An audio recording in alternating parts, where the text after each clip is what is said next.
میرے انتہائی واجب الاحترام برادران اسلام، معزز سامعین، بزرگوں، عزیز دوستوں، بھائیوں،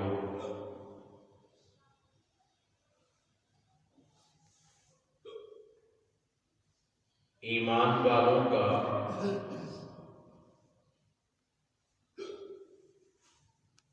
اپنے محبوب نبی کریم صلی اللہ علیہ وسلم کے ساتھ امتی ہونے کی حیثیت سے ایک تعلق ہے،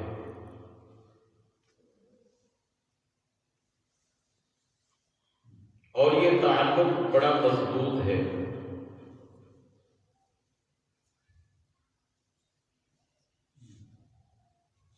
اس تعلق کو توڑنے کے لیے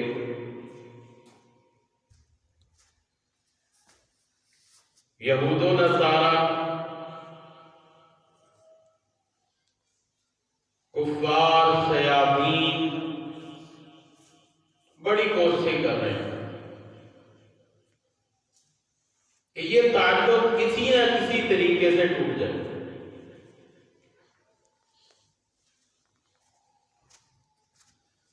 ایمان والوں کا امتی ہونے کی حیثیت سے جو امام الانبیاء صلی اللہ علیہ وسلم کے ساتھ تعلق ہے، اس کو توڑنے کے بڑے بڑے منصوبے بنا رہے ہیں۔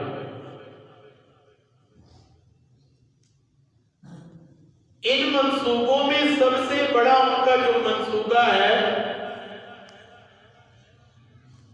وہ ہے بے حیائی کا عام کر دینا۔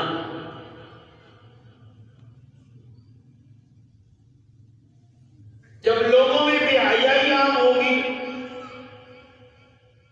حیا ختم ہو جائے گا تو ایمان بھی نہیں رہے گا۔ جب ایمان نہیں رہے گا تو تعلق کہاں رہے گا؟ الحیاء شعبۃ من الایمان، حیا ایمان میں سے ہے۔ دوسری حدیث میں حضور علیہ السلام نے فرمایا الحیاء من الایمان، الحیاء شعبۃ من الایمان، حیا ایمان کا ایک شعبہ ہے، ایمان کا ایک حصہ ہے، اور حیا ایمان میں سے۔ حضرت عبداللہ بن عباس رضی اللہ تعالی عنہما فرماتے ہیں حیا اور ایمان کے لازم اور ملزوم ہیں۔ حیا وہاں پہ ہوتا ہے جہاں ایمان ہوتا ہے، اور جہاں ایمان ہوتا ہے وہاں حیا بھی وہیں پہ ہوتا ہے، اور جہاں حیا نہیں ہے وہاں ایمان نہیں ہے، اور جہاں ایمان نہیں ہے وہاں حیا بھی نہیں ہے۔ حیا کسے کہتے ہیں؟ حیا کا لغوی معنی ہے کسی چیز کو دیکھ کر جھجک جانا، کراہت محسوس ہونا، شرم آ جانا، حیا کا یہ معنی ہے، لغوی معنی۔ حیا کے تین معنی ہیں۔ ایک حیا وہ جو فطری حیا ہوتا ہے، وہ ہر بندے میں ہے۔ فطرتی طور پہ بعض ملکوں میں حیا زیادہ ہوتا ہے، غالب آ جاتا ہے، لوگوں کے سامنے بات نہیں کر سکتے، ان کو شرم آتی ہے، تو یہ فطری حیا ہے۔ اور ایک حیا کی قسم ہے عرفی حیا۔ عرفی حیا ماحول کے اعتبار سے، عرف کیا کہتا ہے، ماحول کیا کہتا ہے۔ اب ماحول ایسا ہے کہ حیائی والا ماحول ہے۔ اب مثال کے طور پہ کسی کو کہیں بھائی پردہ کر لے، برقعے پہن کے باہر جایا کرو، ایسے کیوں چلی جاتی ہو؟ ہمیں جو شرم آتی ہے برقعہ پہنتے ہیں، بات میری سمجھنا، ہمیں شرم آتی ہے، دنیا پہنتی نہیں، ہم کو پہنے، ماحول ہی ایسا بنا ہوا، ہمیں شرم آتی ہے۔ اب یہ عرفی حیا ہے۔ یہ حیا مطلوب نہیں ہے، اس کی ضرورت ہی نہیں ہے۔ ہاں بھائی یہ سر پہ ٹوپی پہنا کرو یار، لڑکے سر کیوں پھرتے ہو؟ وہ جی شرم آتی سر میں ٹوپی پہن لگے، لوگ کی کہنے کہ ٹوپی پائی پھرتا ہے، یہ عرفی حیا۔ بھائی چہرے پہ داڑھی رکھ لے یار، کیسا نوجوان ہے تو خوبصورت لگے گی۔ وہ جی سانو شرم آتی ہے اسی منہ تے داڑھی رکھ لی، لوگ کی کہیں گے تسی جوانی داڑھی رکھ لی۔ میری بات سمجھنا، اس کو کہتے ہیں عرفی حیا، اس کی ضرورت نہیں ہے، یہ مطلوب بھی نہیں ہے۔ اور شرعی حیا کیا ہے؟ تیسری قسم ہے شرعی حیا۔ شرعی حیا اسے کہتے ہیں کہ شریعت نے جن کاموں سے روک دیا ہے ان کاموں کے کرنے میں شرم آنا۔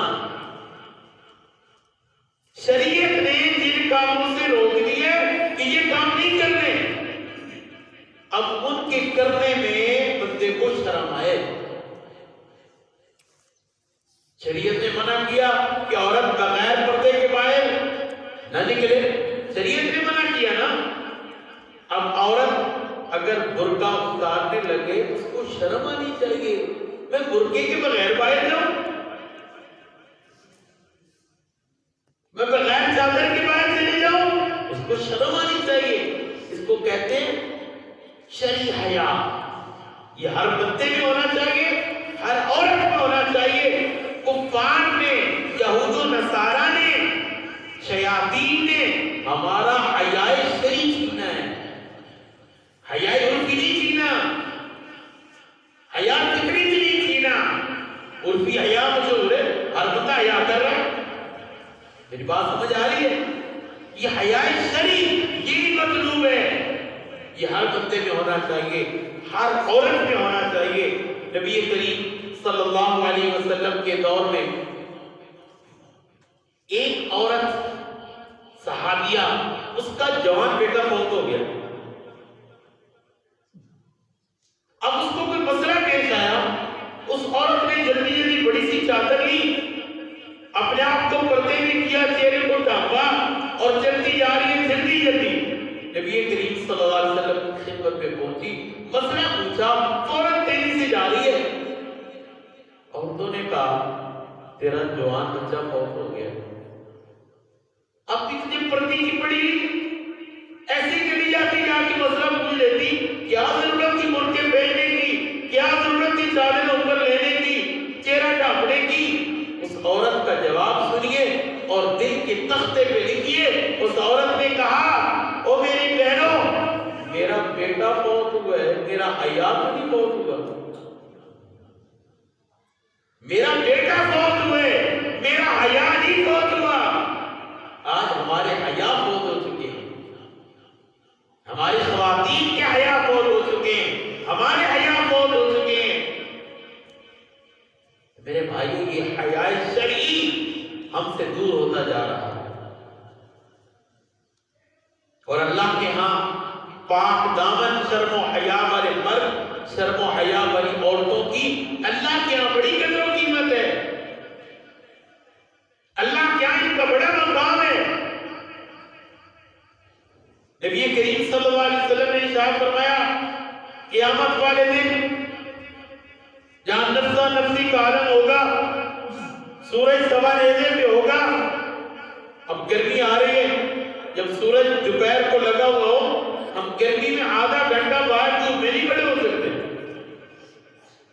اب ہم سے کتنا دور ہے سورج، اور قیامت والے دن یہ سورج سوا نیزے پہ ہوگا، زمین تانبے کی طرح تپ رہی ہوگی، وجود پہ کپڑے نہیں ہوں گے، یہ حال ہوگا، پسینے آ رہے ہوں گے، لوگ پسینوں میں ڈوب رہے ہوں گے۔ اس وقت کوئی سایہ نہیں ہوگا سوائے اللہ کے عرش کے سائے کے۔ امام الانبیاء صلی اللہ علیہ وسلم نے ارشاد فرمایا، قیامت والے دن 7 قسم کے لوگ ہوں گے جن کو اللہ کے عرش کا سایہ نصیب ہوگا۔ ان میں سے ایک مرد اور عورت وہ بھی ہوں گے جنہوں نے دنیا میں زندگی شرم و حیا والی گزاری ہوگی۔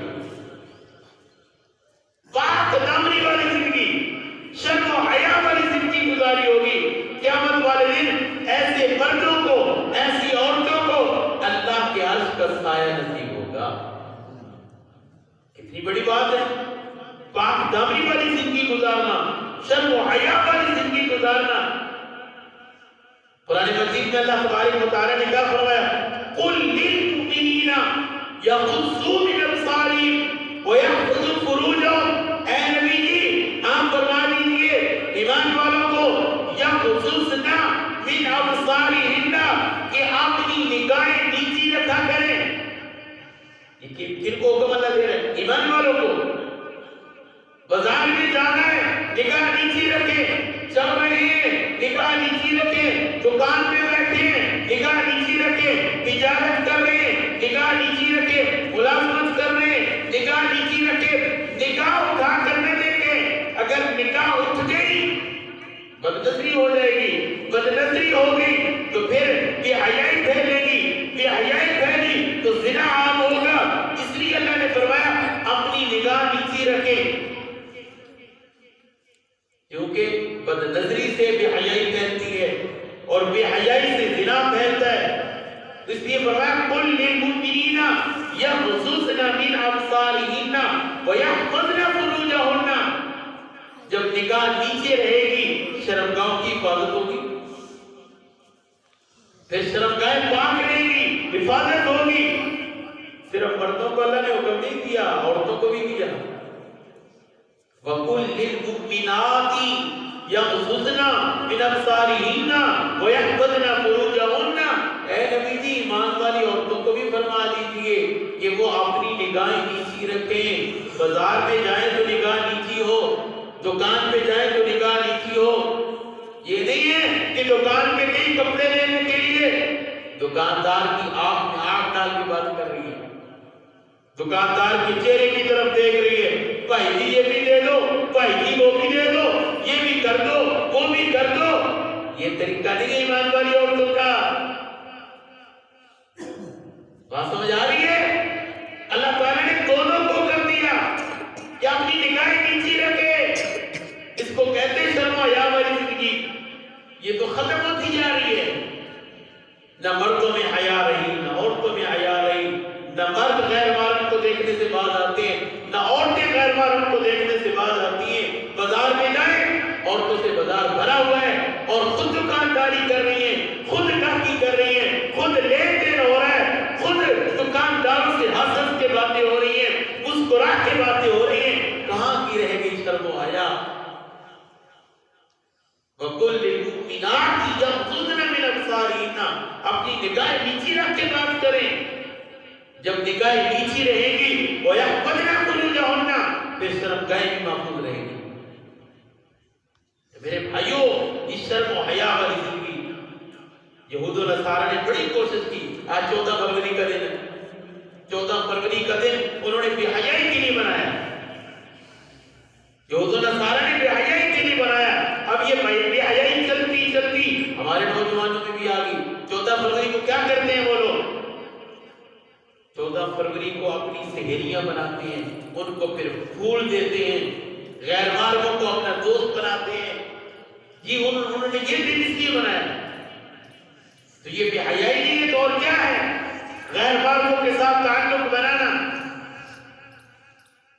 نبی کریم صلی اللہ علیہ وسلم شب معراج میں جب تشریف لے گئے، آپ جہنم کی طرف گئے تو دیکھا جہنم کے اندر ایک بہت بڑا کنواں ہے، اس کنویں میں آگ بھڑک رہی ہے، اس کنویں کے اندر ننگے مرد ننگی عورتیں ہیں، ان کو جہنم کی آگ جلا رہی ہے، عذاب ہو رہا ہے، اور اس کنویں سے ایک انگارہ اوپر اٹھتا ہے، اس انگارے کے اٹھنے کے ساتھ وہ مرد و عورت بھی اوپر آتے ہیں، وہ انگارہ نیچے جاتا ہے، یہ مرد و عورت بھی جھڑپ کر کے نیچے گرتے ہیں۔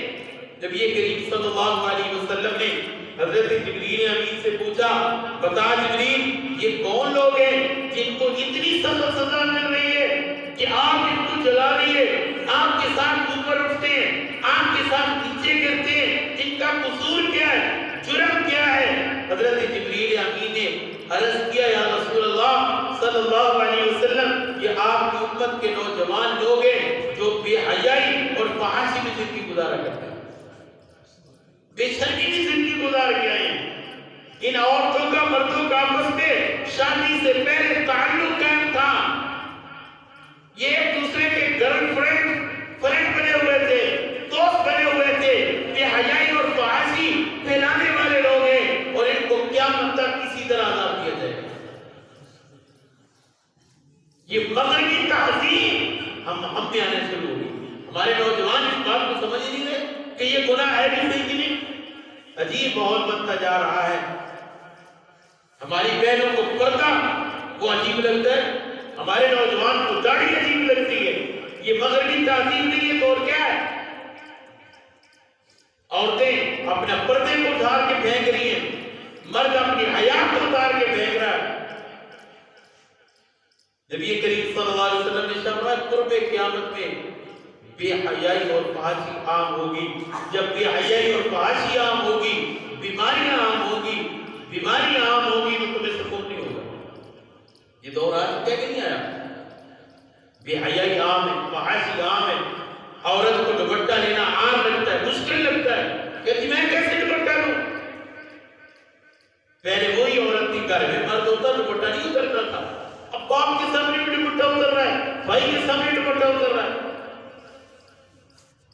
میرے بھائیوں, جب دوپٹہ اترتا ہے رحمت کے فرشتے دور ہوتے ہیں, اللہ کی لعنت برستی ہے. اور جس گھر میں اللہ کی لعنت برسے وہاں برکتیں کہاں رہ جاتی ہیں؟ وہاں سمجھ آ رہی ہے؟ وہاں برکتیں نہیں ہوتی. اور جو پاک دامنی کی زندگی گزارتے ہیں, شرم و حیا والی زندگی گزارتے ہیں, اللہ کے ان کی بڑی قدر ہے. بخاری شریف میں روایت موجود ہے, بنی اسرائیل میں 3 آدمی کسی سفر سے جا رہے تھے. راستے میں طوفان آیا, آندھی آئی, بارش آئی تو وہ بھاگے. پہاڑ میں ایک غار نظر آئی, اس میں داخل ہو گئے. طوفان بھی تھا, اوپر سے ایک چٹان گری, اس غار کے دروازے کے آگے آ کر فٹ ہو گئی. اب اندر پہنچے, کوئی حل نہیں نکلنے کا.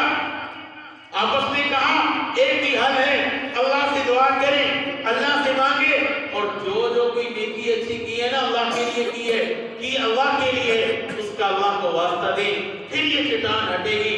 ایک آدمی آیا, اس نے اللہ کے ساتھ تعلق قائم کیا, دعا کی, یا اللہ فلاں نے کی, صرف میں نے تیرے لیے کی تھی, یا اللہ چٹان کو ہٹا دے.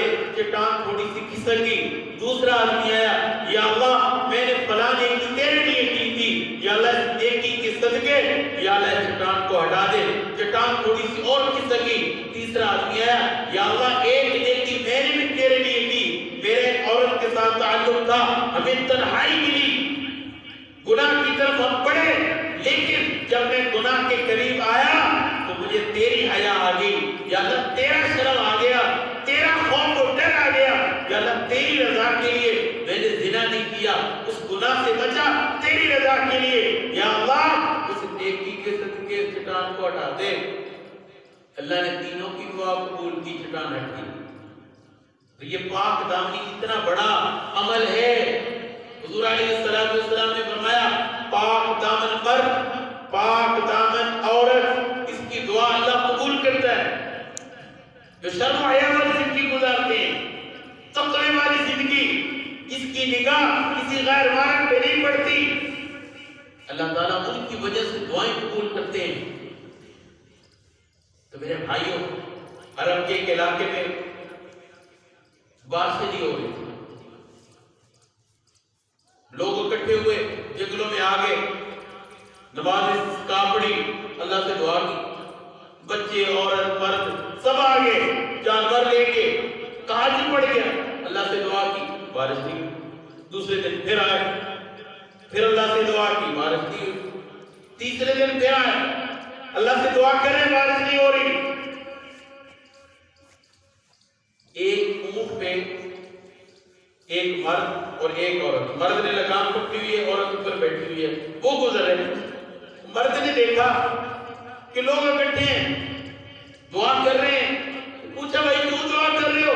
کہنے لگے 3 دن ہو گئے بارش نہیں ہو رہی, اللہ سے دعا کر رہے ہیں, جنگل میں آ کے دعا کر رہے ہیں, میدان میں آ کے دعا کر رہے ہیں, بارش نہیں ہو رہی. وہ مرد گیا, جو عورت باپردہ اس اونٹ پہ بیٹھی تھی, اس کی چادر کو پکڑ کے نا اللہ سے دعا کی، یا اللہ اس عورت کے پردے کے صدقے تو بارش دے۔ فوراً بادل آئے، بارش برسنا شروع ہو گئی۔ اب وہ لوگ بڑے بڑا اللہ کا نیک بندہ ہے، جس کی دعا سے بارش ہوگی، تو کدھر سے آیا ہے اور کون سی دعا کی تو نے؟ تو بڑا اللہ کا نیک بندہ ہے۔ اس نے کہا نہیں میں اللہ کا نیک بندہ نہیں ہوں، اصل بات یہ اونٹ پہ جو بیٹھی ہے نا یہ میری ماں ہے، اور جب سے یہ جوان ہوئے یہ پردے میں اس نے کبھی غیر محرم کو نہیں دیکھا، پردہ کیا، شرم و حیا والی زندگی گزاری۔ اور میں نے بارہا تجربہ کیا، جب بھی میں اپنی ماں کے شرم و حیا اور پردے کی لاج، پردے کا واسطہ اللہ کو دیکھ کے دعا کرتا ہوں، اللہ میری دعا قبول کر لیتے ہیں۔ آج بھی میں نے اپنی ماں کے پردے کا واسطہ دیکھ کے اللہ سے دعا کی، اللہ نے قبول کی اور یہ بات جائے۔ تو یہ پاک دامنی والی زندگی میرے بھائیو اللہ کو بڑی پسند ہے، ہم اس کو اختیار کریں، پاک دامنی والی زندگی ہماری گزرے۔ حضرت یوسف علیہ السلام کا واقعہ تو آپ نے سنا ہی ہے درس میں، پاک دامنی والی زندگی، کتنا ماحول زلیخا نے بنایا، تنہائی، 7 دروازوں کو تالے، کنڈی لگی ہوئی، چابی زلیخا کے پاس، حضرت یوسف علیہ السلام کھڑے ہیں نگاہ جھکا کے، وکالت نہیں طرف، زلیخا کہہ رہی یوسف میری طرف توجہ کر۔ یوسف علیہ السلام نے آنکھ اٹھا کے نہیں دیکھا، اور آنکھ اٹھائی تو اللہ کی طرف اٹھائی، کہا معاذ اللہ، یا کہ میں تیری پناہ لیتا ہوں، ان ربی احسن مثوایا، تیرے علاوہ مجھے کوئی نہیں بچا سکتا۔ زلیخا نے دیکھا کہ شاید میرے خود سے شرم آ رہی ہے، میرے خود سے حیا آ رہی ہے، خود نے بھی کپڑا دے دیا، کہا یہ بھی تجھے نہیں دیکھے گا۔ یوسف علیہ السلام نے کہا یہ تو نہیں دیکھے گا، میرا رب تو دیکھ رہا ہے نا، میرا رب تو دیکھ رہا ہے نا، اس سے مجھے شرم آتی ہے، مجھے حیا آتی ہے، میں گناہ نہیں کر سکتا۔ اللہ تعالیٰ نے دل میں القاء کیا، یوسف میرے اوپر یقین کر لیا تو بھاگ۔ یوسف علیہ السلام نے کہا یا اللہ کیسے بھاگوں، 7 دروازے بند، تالے لگے ہوئے، چابیاں زلیخا کے پاس۔ اللہ نے فرمایا یوسف یہ تالے، یہ چابیاں، دروازے تیری زلیخا کے تو محتاج ہیں، میرے نہیں۔ بھاگنا تیرا کام ہے، بند دروازوں کو کھولنا رجل رب کا کام ہے۔ اللہ نے بولے کہ نہیں بولے؟ پاک دامنی کی برکت سے پاک دامنی اختیار کی۔ حضرت مریم علیہ السلام پاک دامن ہے، ساری زندگی پاک دامنی کی گزاری، اللہ کی طرف سے۔ اللہ قادر ہے، اللہ اپنی قدرت دکھانا چاہ رہا تھا، بغیر باپ کے اللہ نے بیٹا دیا، عمل ٹھہر گیا۔ اب مریم علیہ السلام کہنے لگی یا اللہ کیسے ہوگا، لوگ مجھے اعتبار نہیں کریں گے، مجھے غلط ثابت کریں گے، غلط سمجھیں گے، میں بدکار ہوں، مجھے تو کسی بشر نے ہاتھ تک نہیں لگایا۔ اللہ تعالیٰ نے فرمایا جنگل میں نکل جا، جنگل میں چلے گی، وہاں بیٹا پیدا ہوا، بیٹے کو ہاتھ میں اٹھایا، اپنی بستی کی طرف آئی، لوگ اکٹھے ہو گئے، یا اخت ہارون ما کان ابوکی امرأ سوء وما کانت امک بغیہ، او ہارون کی بیٹی، ہارون کی بہن، یا اخت ہارون، اے ہارون کی بہن، یہ کیا کیا تو نے؟ اس لیے ایک اور بات سمجھ آئی، اگر بہنیں غلط قدم اٹھائیں تو بھائیوں کے سر شرم سے جھک جاتے ہیں، بیٹیاں غلط قدم اٹھائیں ماں باپ کے سر جھک جاتے ہیں شرم کی وجہ سے۔ اس لیے بھائی کا لفظ پہلے بولا یا اخت ہارون، اے ہارون کی بہن، نہ تیرا باپ غلط بنتا تھا، نہ تیری ماں غلط تھی، تو کہاں سے آ گئی؟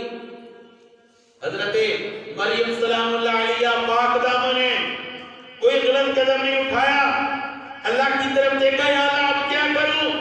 اللہ نے دل میں القاء کیا، کہا جو تیرا بیٹا تیری گود میں ہے اسی کی طرف اشارہ کر، فاشارت الیہ قالوا کیف نکلم من کان فی المہد صبیا، جو گود میں بیٹا تھا اسی کی طرف اشارہ کیا، حضرت عیسیٰ علیہ السلام کی طرف۔ حضرت عیسیٰ علیہ السلام بولے انی عبد اللہ آتانی الکتاب وجعلنی نبیا وجعلنی مبارکا اینما کنت واوصانی بالصلاۃ والزکاۃ، اللہ تعالیٰ مجھے نبی بنائے گا۔ قال انی عبد اللہ، میں اللہ کا بندہ ہوں، آتانی الکتاب، اللہ مجھے کتاب دے گا، اللہ مجھے نبی بنائے گا، اللہ مجھے برکت والا بنائے گا، اللہ مجھے حیا والا بنائے گا۔ یہ ساری گفتگو عیسیٰ علیہ السلام نے ماں کی گود میں کی، پاک دامنی بیان کی، وَبَرًّا بِوَالِدَتِي وَلَمْ يَجْعَلْنِي جَبَّارًا شَقِيًّا وَالسَّلَامُ عَلَيَّ يَوْمَ وُلِدتُّ وَيَوْمَ أَمُوتُ وَيَوْمَ أُبْعَثُ حَيًّا۔ یہ ساری گفتگو کر کے اپنی ماں کی پاک دامنی کو بیان کیا کہ میری ماں غلط نہیں ہے، پاک باز ہے۔ اللہ نے صفائیاں بیان کی کہ نہیں کی؟ تو میرے بھائیوں، اللہ پاک دامن مرد سے، پاک دامن عورت سے محبت کرتا ہے۔ ہم پاک دامنی کو تو اختیار کریں، بے حیائی فحاشی کو چھوڑیں، شرم و حیا والی زندگی۔ بخاری شریف میں ایک واقعہ ہے، حضرت بنی اسرائیل میں اللہ کا نیک بندہ گزرا جریج، بڑا اللہ کا ولی تھا۔ ایک دن اپنے حجرے میں بیٹھا، ایک عورت آئی، اس نے اس بزرگ کو دیکھا، جریج کو، نیت خراب ہو گئی، اندر چلی گئی۔ جریج نے اپنی نگاہیں جھکائی ہوئی ہیں، کہا میرے ساتھ بدکاری کر، کہا نہیں، میں اللہ کا ولی ہوں، اللہ کا نیک بندہ ہوں، میں نگاہ اٹھا کے نہیں دیکھتا۔ اس نے کہا اگر میری بات نہیں مانے گا میں تجھے بدنام کر دوں گی۔ وہ عورت چلی گئی، جنگل میں گئی، کسی چرواہے سے بدکاری کی، اس کا ایک بچہ پیدا ہوا۔ لوگوں نے پوچھا یہ بچہ کہاں سے لائی؟ اس عورت نے کہا وہ جو جریج بیٹھا ہوا نا ادھرے میں، وہ اللہ کا ولی بنا بیٹھا ہے، یہ اس کا بچہ ہے۔ لوگ پڑ گئے، وہ ہمیں تو کہتا ہے تو اللہ کا ولی ہے، ہمارے سامنے تو بڑا ولی بنا ہوا ہے، تو تو بدکار ہے۔ لوگوں نے حجرہ بھی توڑ دیا، بڑا مارا، بڑا پیٹا۔ وہ جریج گئے ماں کے پاس، ماں سے بھی دعا کروائی کہ میرے سے کوئی غلطی ہوگی، اللہ میرے اوپر امتحان آ گیا، اللہ سے دعا کروائی، اللہ سے دعا کی، توبہ کی، یا اللہ کوئی غلطی ہوگی تو معاف کر دے۔ اللہ نے دل میں بات ڈالی، کہا اس عورت کی گود میں جو بچہ ہے نا، اس کی طرف اشارہ کر، پوچھ اس سے کس کا ہے؟ معارف القرآن میں یہ بات لکھی ہے کہ وہ بچہ بولا، اس نے بول کر کہا میں جریج کا نہیں ہوں، میں بچہ جریج کا نہیں ہوں، بول کے پہلے دن یا دوسرے دن کا بچہ بول کے کہہ رہا ہے میں جریج کا نہیں ہوں، فلاں چرواہ فلاں جنگل میں رہتا ہے، میں اس کا ہوں۔ اللہ نے پاک دامنی بیان کی کہ نہیں؟ اس کا کردار پاک کروایا، بچے سے گواہی دلوائی۔ تو میرے بھائیوں، اللہ پاک دامن لوگوں سے محبت کرتا ہے، ان کی قدر دانی کرتا ہے جو پاک دامنی کا راستہ اختیار کرتے ہیں۔ تو ہمیں پاک دامنی اختیار کرنی چاہیے، اپنی نگاہوں کو نیچا رکھنا چاہیے، شرم و حیا والی زندگی۔ ہمارا جو تعلق ہے اپنے محبوب کے ساتھ وہ شرم و حیا اور امتی ہونے کی حیثیت سے ہے۔ شرم و حیا ہے، ایمان ہے، الحیاء من الایمان، حیا ایمان میں سے ہے۔ حیا ہے تو ایمان ہے، ایمان ہے تو حیا ہے۔ اگر حیا نہیں ہے تو ایمان بھی، بولو یار، ایمان بھی نہیں ہے۔ حیا گئی تو ایمان بھی گیا، ایمان گیا تو تعلق ختم۔ میں نے تین حیا کی تین معنی کیے ہیں۔ ایک حیا وہ ہے جو عرفی ہے، ایک حیا وہ ہے جو بندے کی فطرت میں ہے، ایک حیا وہ ہے جو شرعی حیا ہے۔ ہم نے شرعی حیا کو دیکھنا ہے۔ شرعی حیا اللہ کو مطلوب ہے، جن کاموں سے شریعت نے روک دیا ہے ان کے کرنے میں ہمیں حیا آنی چاہیے، ان کے کرنے میں ہمیں شرم آنی چاہیے۔ ہم اگر وہ کام کرنے لگے ہمیں شرم آنی چاہیے، میرا رب روک رہا ہے، میرا رب دیکھ رہا ہے، میرے رب نے ان کاموں سے روکا، شریعت نے ان کاموں سے روکا، میں کیسے کروں؟ بات سمجھ آ رہی ہے؟